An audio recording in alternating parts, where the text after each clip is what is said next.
Yes, mga kaibigan ko, aside from Barangay Disclosure Board, aside from sunog tips, nandito na rin yung ano namin, chapel, yan. Yung chapel namin tsaka Tanod Outpost, no? So, although ano lang siya, light material lang kasi nga hindi pa talaga kasi namin alam kung saan yung permanent na area na paglalagyan dyan. So, at least meron naman yan, okay na yan. And matibay at maganda rin naman ang pagkagawa niya. So at least mga ilang taon na rin yung nagagamit dito sa aming lugar. And meron na rin po kaming MRF. Ayan, yung lagay ng basura. Merong eksena, merong lagay ng di malata, malata o mapuslan. No? So dito lang yan sa loob ng relocation area. And kailangan din na baguhin pala ang laman nito mga kaibigan ko. Ayun kasi nabura na. Yan wala ng laman. Ay walang laman. Nabura na siya. Burado na. Burado na rin dito banda.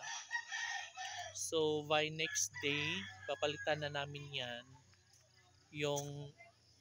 Yung barangay budget, summary income and expenditures, 20% component of the IRA utilization, annual procurement plan or procurement list of notices of awards, itemize monthly collection and disbursement. So kailangan baguhin yan kasi nga nung last year pa yun mga kaibigan ko and need na rin ng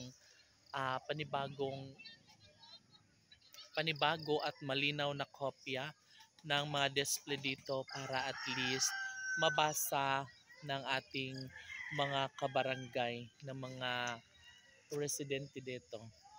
And hindi pa pala umiilaw yung mga street light ng mga kaibigan ko kasi medyo maaga-aga pa, medyo maliwanag pa ang kalangitan, and yes, meron din po kaming ganito. Ayan. Kasi pag around mga 11 o'clock na ng gabi ay ibinababa na yan. So, kailangan na magkaroon ng monitor, no?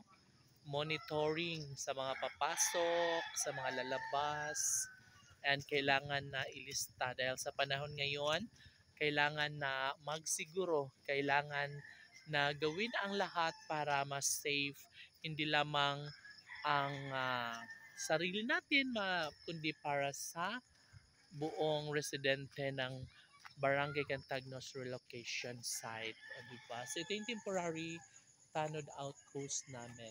So ang dami nang naganap dito mga kaibigan ko.